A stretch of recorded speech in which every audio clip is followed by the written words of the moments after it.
कुछ दिन पहले फेसबुक पेज पे मैंने एक पोस्ट लगाई कि आप लोगों के लिए फिटनेस में सबसे ज़्यादा मुश्किल काम क्या है, सबसे ज़्यादा चैलेंजिंग क्या लगता है। तो हमारे एक दोस्त हैं नबी शेख साहब, उन्होंने कमेंट किया, बिस्मिल्लाह करने से आमीन तक का सफ़र, सोच कर ही रूह कांप जाती है।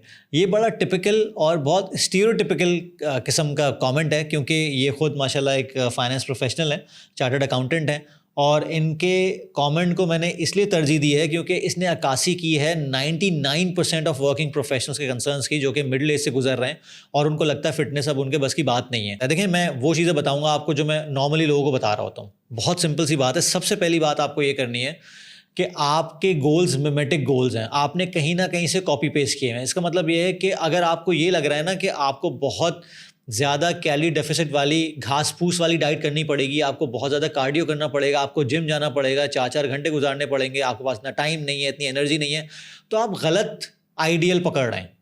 इसका मतलब यह है कि आप एक नॉर्मल प्रोफेशनल हैं, जो कि एक फाइनेंस प्रोफेशनल हैं, और आपके जो गोल्स हैं, आपने वो गोल्स कॉपी कर लिए एक फिटनेस मॉडल से जिसके क्रिस्पी सिक्स पैक हैं, और वो अपनी डाइट का इतना ख्याल रखता है, अपने वर्कआउट्स का ख्याल रखता है, क्योंकि eight the end of the day उसको कमाना इसी से है। वो इन्फ्लुएंस इस चीज़ से करता है, या फिर वो एथलीट है, या फिर वो बॉडी बिल्डर है, कुछ भी है, लेकिन उसका कमाना, उसका खाना पीना उस फील्ड से जुड़ा हुआ है। आपका और मेरा इस फील्ड से ऐसा कोई ताल्लुक नहीं है। ना मैं एथलीट हूँ, ना आप एथलीट हैं, ना मैं कोई फिटनेस मॉडल हूँ, ना आप फिटनेस मॉडल हैं, और ना हमारे ये दोस्त हैं। तो ये वीडियो उन सबके लिए है। तो सबसे पहले अपने ये गोल्स को सेट करें और 3 चीज़ों पे फोकस करें। एक्टिविटी जो आपको करनी है ना, आपको जिम जाने की ज़रूरत नहीं है। अगर आप जिम नहीं जाना चाहते या नहीं जा सकते, कोई ज़रूरत नहीं है। आपको रोज़ भी एक्सरसाइज करने की ज़रूरत नहीं है अगर आप घर पर भी कर रहे हैं।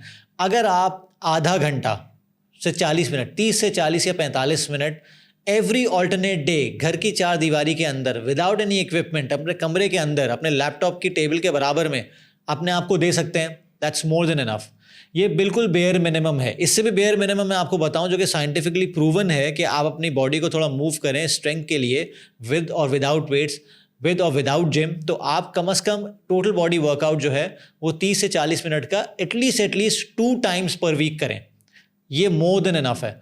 तो इसके बाद अगर आप ये सोचेंगे कि आपकी रूह कांप रही है, तो ये थोड़ी ज़्यादती है, क्योंकि इसको कंसिस्टेंट करने में भी कोई मसला नहीं होगा, क्योंकि हर हफ्ते में 2 दिन निकालने हैं। अब वो 2 दिन ऐसे निकाल सकते हैं आप जो कि आपके कम बिजीएस्ट दिन हो। अगर आप मंडे और ट्यूसडे आपका बिजी है, आपने वेडनेसडे निकाल लिया, फिर आप थर्सडे बिजी हो गए, फ्राइडे बिजी हो गए, सैटरडे निकाल लिया, तो अब ये वेडनेसडे और सैटरडे को अगले 6 से 8 हफ्ते के लिए कॉपी पेस्ट करना है। तो आपके अगले 6 से 8 हफ्ते जो हैं वो पिछले 6 से 8 महीने से लाख दर्जे बेहतर हो जाएंगे, क्योंकि आपने कुछ ना कुछ मूव करना शुरू कर दिया है। अगर चलें आप ये भी नहीं कर सकते, हम बिल्कुल उन लोगों की बात कर रहे हैं जिनको बिल्कुल भी शौक नहीं है, तो आपको एक स्टेप बैक आके वॉक करनी है 30 से 40 मिनट या 20 से 30 मिनट, अपने स्टेप काउंट बढ़ा देना है, और ये डेली बेसिस पे करना है। निहार मुँह करें, बहुत अच्छा है। हर खाने के बाद 10-10 मिनट के लिए वॉक कर सकते हैं, और अच्छा है। आप 3 दफ़ा खाना खाते हैं, 3 दफ़ा खाने के बाद 10-10 मिनट वॉक करेंगे, पूरे दिन की 30 मिनट की वॉक हो जाएगी। अभी भी आपके पास जो पिछले 8 महीने होंगे, वो ये जो 8 हफ्ते होंगे, ये पिछले 8 महीने से बेहतर होंगे। तो ये तो हो गया आपका एक्टिविटी का लेवल, और कंसिस्टेंसी भी इसमें कोई मसला नहीं है। आहिस्ता आहिस्ता जब आप एक बेंचमार्क अचीव कर लेंगे, तो आप थोड़ा सा आगे चले जाएंगे। आप 2 से 3 दिन कर लेंगे पर वीक के, लेकिन इससे ज़्यादा करने की ज़रूरत नहीं है आपको। ज़्यादा क्या होगा, आपको शौक चढ़ जाएगा, आप जिम चले जाएंगे, लेकिन कम से कम आप अब जिम बददिली से नहीं जाएंगे, आप कुछ ना कुछ एक हैबिट डेवलप कर चुके होंगे। तो इसलिए जो मैं भी कोचिंग कराता हूँ अक्सर अपने क्लाइंट्स की, तो मैं 90 डेज से 180 डेज़ का प्रोग्राम रन करता हूँ, मिनिमम 90 डेज़, क्योंकि 90 days is a good time period to see noticeable changes and to develop habitual patterns. अगर आप नोटिसेबल चेंजेस भी देख लेते हैं ना, आपको पता चल जाता है कि हाँ यार, मैंने कोई बहुत ज़्यादा अपनी ज़्यादती नहीं की अपनी बॉडी के साथ, ना खाने में ना मूवमेंट में, और मुझे कुछ चेंजेस नज़र आने शुरू हो गए, तो ये एक अच्छा स्टिमुलस होता है आपके लिए, ये अच्छा हुक होता है कि आप उसको कंटिन्यू करें, और आपको पता चलता है साइंस किस तरह काम कर रही है, ये फिटनेस का आर्ट क्या है, अब आपको समझ में आनी शुरू हो जाती है। दूसरी चीज़ ये होती है कि आपके हैबिचुअल पैटर्न्स डेवलप हो जाते हैं 90 से 1 मतलब 3 से 6 महीने में आदत डेवलप हो जाती है। तो ये आदत डेवलप करने का सीन है, क्विक फिक्स की कोई बात नहीं है। दूसरी चीज़ मैं बात करूँ फूड की, फूड में आपको सिर्फ माइंडफुल होना है। आपको सिर्फ ये करना है कि अगर आप, फॉर एग्जाम्पल, मैं अक्सर बोलता हूँ कि 3 बिग मैक खाते हैं यार, या फिर 2 लार्ज पिज़्ज़ा खा रहे हैं दिन के, ऐसे ही हाइपोथेटिकली बता रहा हूँ, तो 1.5 लार्ज पिज़्ज़ा कर दें, पिज़्ज़ा ख़त्म ना करें। अगर आप हर खाने के साथ कोल्ड ड्रिंक पीते हैं, तो उस कोल्ड ड्रिंक को आप ज़ीरो कोल्ड ड्रिंक से, ज़ीरो शुगर से, ज़ीरो कैलोरी ड्रिंक से रिप्लेस कर दें। अगर आप 3 कोल्ड ड्रिंक्स पीते हैं और आप नहीं पीना चाहते, आपका टेस्ट डेवलप नहीं हो रहा ज़ीरो कोल्ड ड्रिंक का या ज़ीरो शुगर का, तो आप कोई 2 नॉर्मल ड्रिंक पी लें, और जो तीसरी है उसको ज़ीरो शुगर से रिप्लेस कर दें। ये देखें बहुत छोटे छोटे स्टेप्स हैं, ये मैं आपको इसलिए बता रहा हूँ कि कुछ ना होने से होना लाख दर्जे बेहतर है, और इन्हीं छोटे छोटे स्टेप्स को जब आप आगे लेके चलेंगे तो यही एक्यूमुलेट होंगे और ये आपकी आदत डेवलप करेंगे। एकदम से कुछ नहीं होगा। अगर आप एकदम से कुछ करने जाएंगे तो ये जो इन्होंने बात की है कि सोचकर ही रूह कांप जाती है, ये सोचकर इसलिए रूह कांप रही है कि हम कोई भी डाइट स्टार्ट करते हैं ना, तो सबसे पहले अगर वो बहुत रिस्ट्रिक्टिव डाइट होती है तो हम बस दुआ कर रहे होते हैं कि यार ये ख़त्म कब होगी। तो ऐसी चीज़ हम स्टार्ट ही क्यों कर रहे हैं जो हम ख़त्म करने की दुआ कर रहे हैं। तो don't do that with yourself. At the end of the day you are not made of flesh and bones. आप हॉर्मोन्स के बने हुए, आप इमोशंस के बने हुए। इमोशंस नीचे होंगी, आप काम नहीं कर पाएंगे। आप अपने घर वालों से बात नहीं कर सकते, आप अपने काम पे ठीक से बात नहीं करेंगे लोगों से।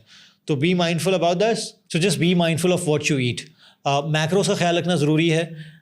ये आप चैट जीपीटी पे जाके देख सकते हैं कि यार मेरा वेट इतना है, मेरी हाइट इतनी है और मेरी एज इतनी है, मुझे अपना TDEE बता दो, टोटल डेली एनर्जी एक्सपेंडिचर। वो आपसे कुछ सवाल पूछेगा, आप उसको दें, वो आपसे एक्टिविटी लेवल पूछेगा, सब आपको बता देगा। आप उसको बता दें, वो आपको बता देगा भाई इतनी कैलोरीज हैं, आपको कंज्यूम करनी है अगर आप ये वेट मेंटेन करना चाहते हैं। अगर आप वेट लूज करना चाहते हैं, आप 20% नीचे, फॉर एग्जाम्पल बोलता है आपकी 3000 कैलोरीज आ रही है मेंटेनेंस, आप उसको बोलो यार मुझे 2500 कैलोरीज पे आना है, मुझे 2500 कैलोरीज का एक मील प्लान बना दो पूरे दिन का, 3 मील्स खाता हूँ मैं और ये मेरी प्रेफरेंसेज हैं, ये मील्स में होना चाहिए, वो आपको बना देगा।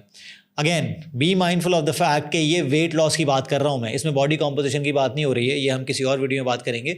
इसमें कम से कम आपको अगर बहुत अर्जेंसी लेवल पे अपना वेट गिराना है तो आप कैलोरी डेफिसिट में आ सकते हैं विद योर फेवरेट फूड्स। लेकिन अगेन बात वही आएगी, कहीं ना कहीं कंट्रोल करना पड़ेगा अपने आप को, ठीक है।